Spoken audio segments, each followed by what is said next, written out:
You're listening to Seattle Real Estate Podcast. So the rise and fall of lumber prices, that's just been a yo-yo, hasn't it?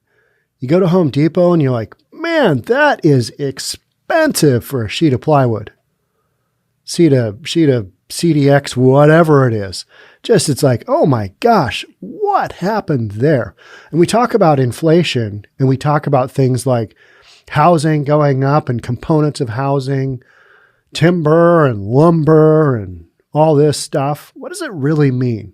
That's kind of what we're talking about today. We're talking about how quick the rise took to get up to that super high peak price, and then how short, in a short time period, it's come back down. And you're like, whoa, what's going on? What's happening here? That's what we're talking about today here in the Seattle Real Estate Podcast. So thank you for joining. Before we jump on in, if you're new here, my name is Sean Reynolds. I own a couple of real estate companies.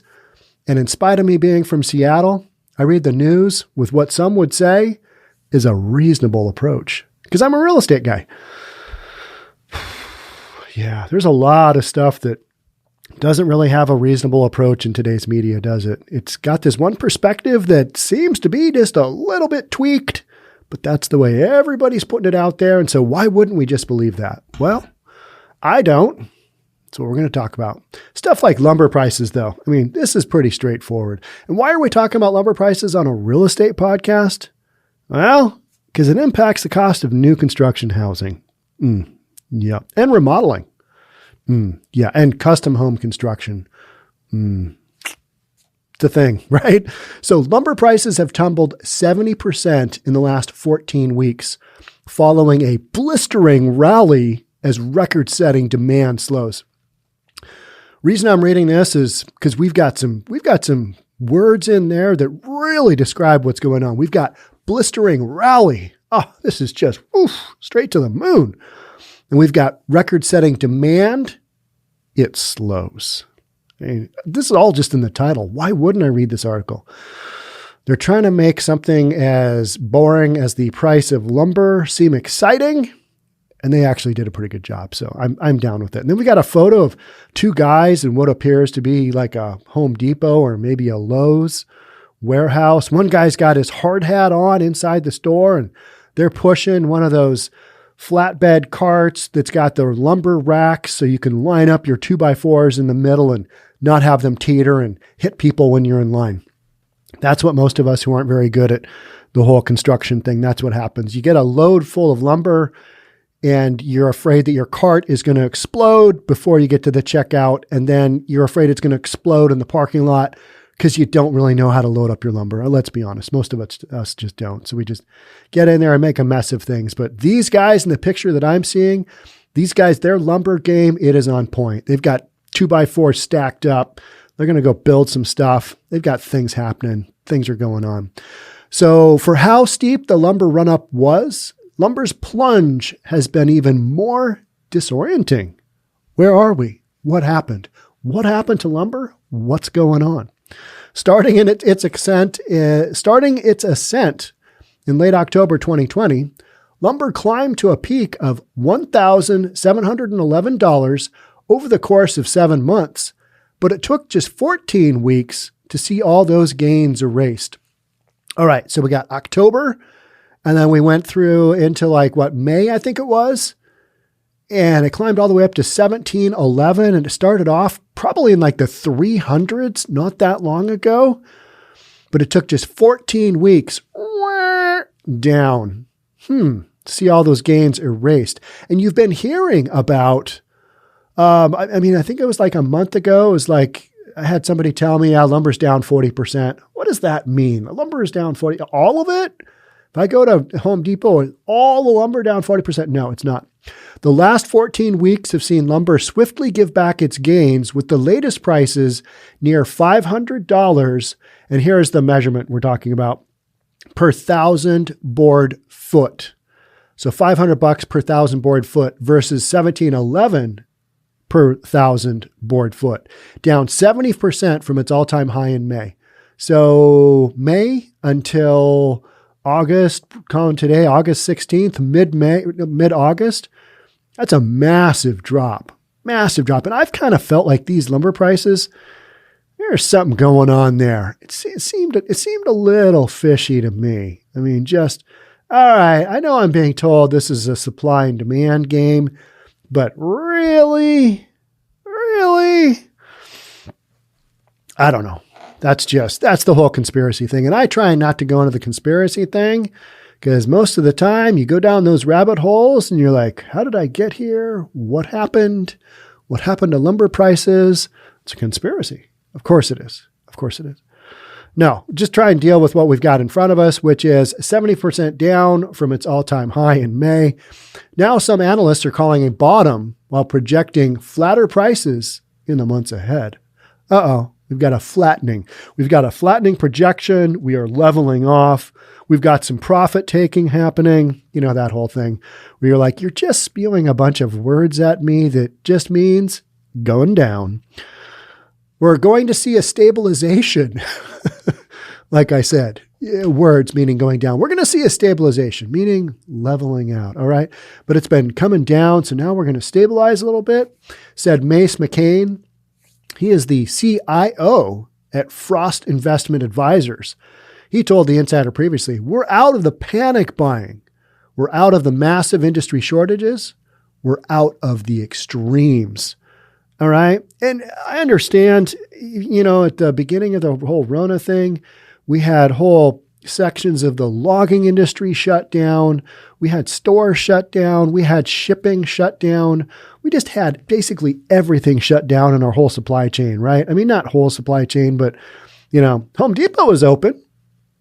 They were open. Small businesses, not as much. But the big businesses were out. They just didn't have a lot of stuff to sell. And the stuff that they were selling was really expensive. I've been having a remodel done in my home because it really needed it because it was old and crappy rental property I've had for a long, long time. Probably going to put it on the market and sell it. Yep, there's one more rental unit that is not going to be on the market anymore. And throughout the price, lumber has just been horrifically expensive. I replaced the roof. I think it was last summer. It was right during the whole Rona thing. And it was like, all right, we've got a variable on the plywood. Had to replace some sheets of plywood. You know, they rip off the roof. Was it a comp roof? Yeah, it was a composition roof. And, you know, you've got some sheets of plywood that are bad. Just underneath the bad, you have leak, whatever, from old composition materials. And you got to replace them. Man, it was expensive on a per sheet basis. I don't remember exactly what it was, but it was like getting close to $100 per sheet. That's installed. And it was like, oh my gosh, that's wildly expensive.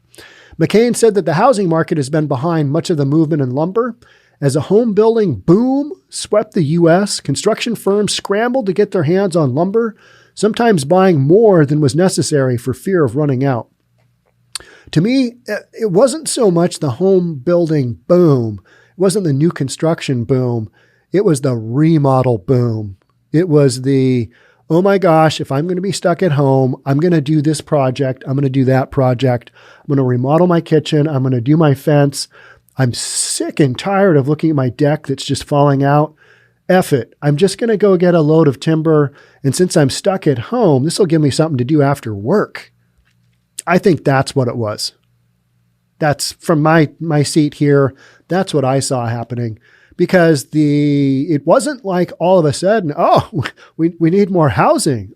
We've got to build more new construction housing.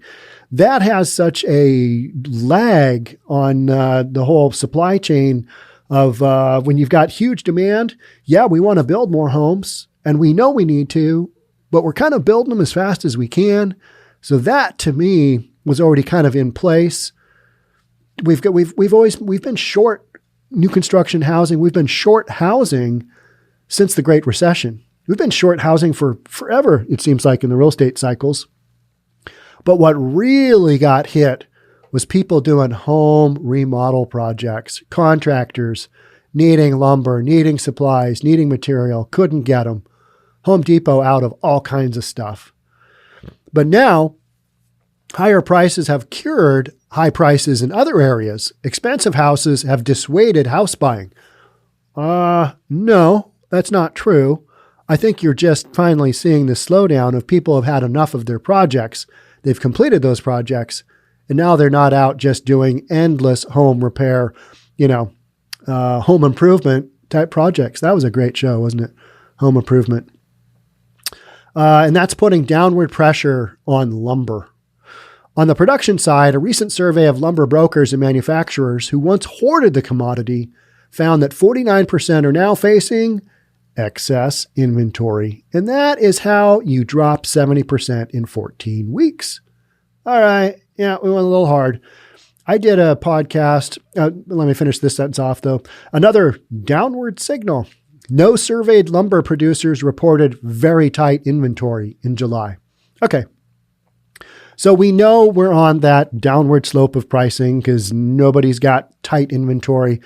I did a podcast during the pandemic, and it was talking about, all right, so why don't we increase the supply of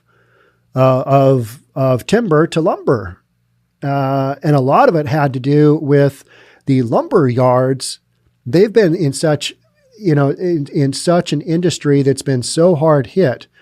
Prices have been low, demand hadn't been there. And then all of a sudden you've got this massive demand, and, they're not going to tool up $1 million lumber yard. They're not going to double their capacity because they kind of saw this as a blip.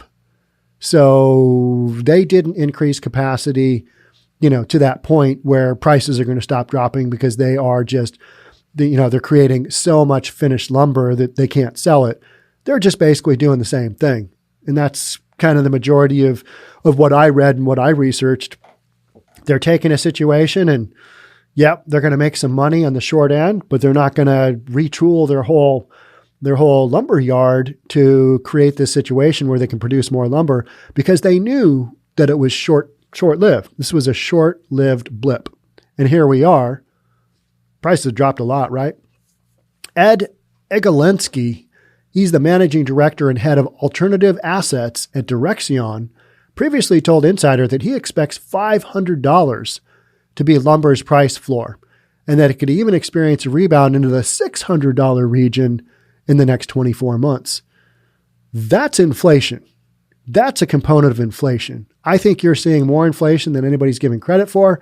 Even then, right when you say, hey, I'm seeing some inflation here, you're immediately told it's short-lived, it's temporary, it's the economy getting back on track, all this stuff. I don't know. I kind of see more inflation out there than I think people are recognizing and people want to give credit for. But then again, it's just me. What would I know? I'm a real estate guy who podcasts. Yeah, go figure, right? To be sure, bouncing back to $1,700 is probably not on the cards. What if we have another lockdown? I mean, we're being told that the Delta variant, it is. It just jumps from person to person. Yeah, right? See how we're just, it's probably not in the cards because we've got the vaccine and we're just not really going to do that whole lockdown thing anymore. But Igolensky said the combination of sawmill labor shortages, wildfires, and possible Delta variant shutdowns could crimp supply and give lumber a modest boost. All right, one component in there. I was looking at wildfires the other day, and what we had here in the Pacific Northwest area and here in Seattle specifically, we had a bunch of wildfires from Canada that blew smoke down here. And so from call it Thursday, Friday, Saturday, everything had this orange tint to it because all of the sunshine coming to us was filtered through this smoke. And it was tough. It's tough on your eyes. I wear contacts. That's a nightmare. You think that you're like, you think you're getting the Rona because your throat is irritated and you look through the symptoms and you're like, I've got to, it's probably because of the smoke in the sky. So wildfires here in Washington, I think we've got 12 wildfires going, mostly all east of the mountains.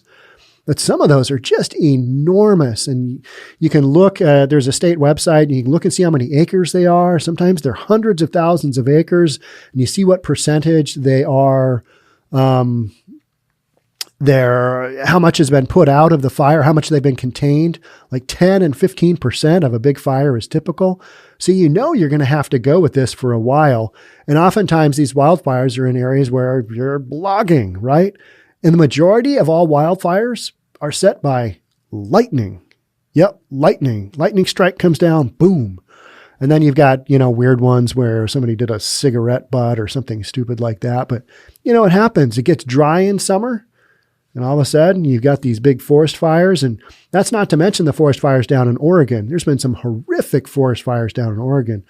So hopefully this summer, we kind of get out without too much smoke. But it's going to happen. Last summer, we had a lot of smoke.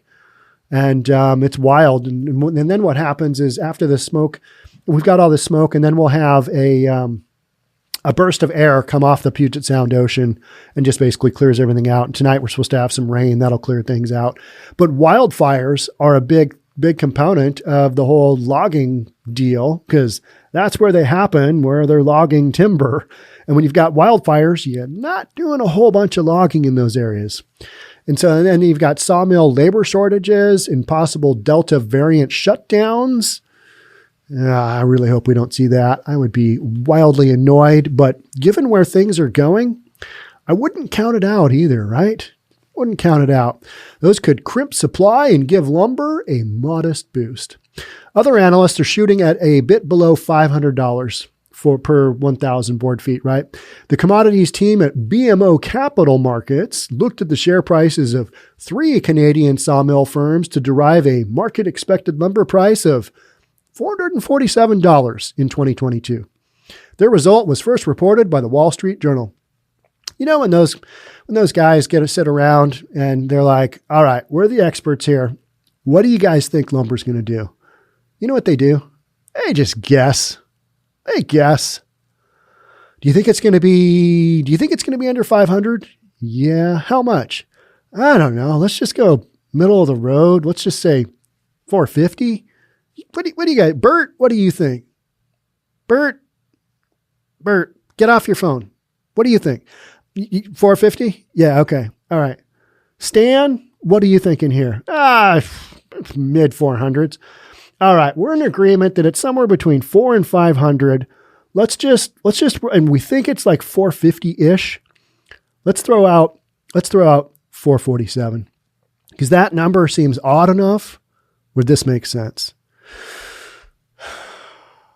As the experts of the lumber field at the BMO Capital Markets, we are projecting $447 as our targeted price for 2022. That's literally how I don't know. That's what it always seems to me like is you're just guessing on the price of lumber. You don't really know. You think it's within a range. You're going to throw out, it's 447. I don't know. So their result was first reported the Wall Street Journal. Okay. And that's after Bert and Stan and, all these guys just had their meeting and yep. So yet and of course they have charts and stuff that they look at, but at the end of the day, 447. Okay. Yet even if lumber prices normalize a touch above or below 500, that is still a ways away from the old pre-pandemic normal. By contrast, the average weekly lumber price in 2019 was $372. So we went from $372 up to what was it? $1,710? Is that what it was? $1,711. $1,711 from $372. Between 2011 and 2019, after the financial crisis, housing bust had largely passed. The average was just $337. $337, and in 2019, $372, all the way up to $1,711, and now we're talking $447 because Bert and Stan, they agreed. That's where we're going. All right, so you can see the yo-yo effect of lumber. Price of lumber going up. I don't think it'll drop down to as low as people are thinking. I think it goes up along with everything else. And I think housing just kind of keeps on a rolling. And, people, a lot of the bubble boys out there want to say, by bubble boys, I mean housing bubble, it's going to burst. There's a whole YouTube thing on that. Why the market will crash in Q4 of 2021. Because that gets that gets views. Here's the deal. I'll save you all that looking at the bubble boys. You don't have enough supply. You still got enough demand. Make this market go right through 2021. That's where it's at. So unless, interest rates, those have been not guaranteed, but there's a strong indication that interest rates are going to be kept low by the Fed. In the mortgage markets, mortgage rates have dropped. So we're kind of in, we're in one of those troughs, and the troughs are just super low as far as mortgage rates go. So with those combinations of low supply, you still got really low supply. I just did my market in a minute. You've got super low supply. You didn't have a bunch of stuff come on. Whatever comes on is getting absorbed in the marketplace. You've still got strong demand. There's still jobs coming online. Markets like Seattle, tons of jobs. So you're just not going to see a market crash. So housing prices still increasing, maybe not at the rate they were. I don't think that, and that's not a bad thing because pricing was just going through the roof. Some of the stuff that I'm looking at, I'm like, how is anybody affording a house in today's market?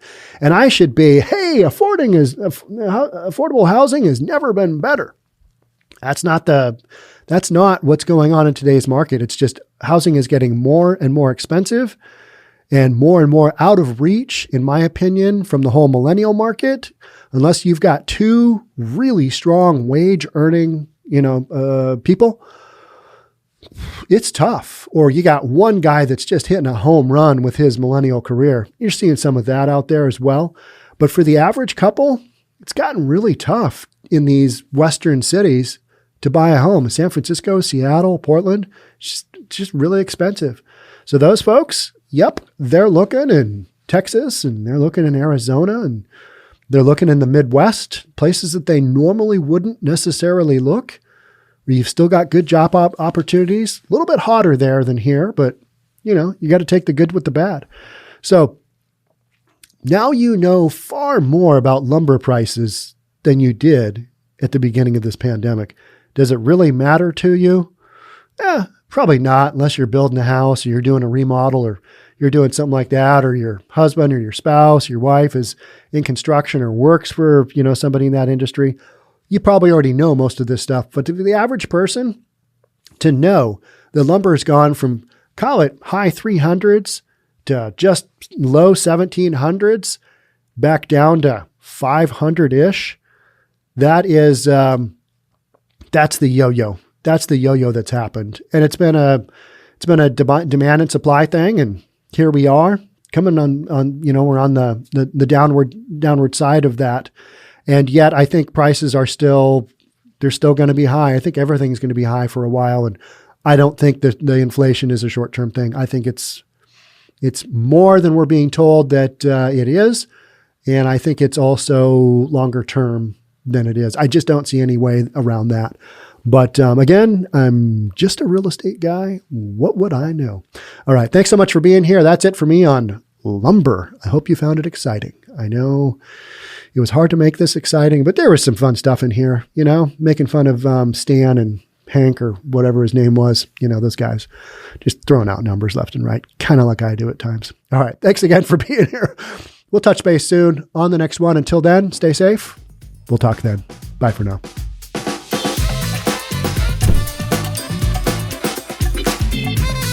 Don't forget to subscribe to our channel and hit the notification bell so you'll know when our next video is out.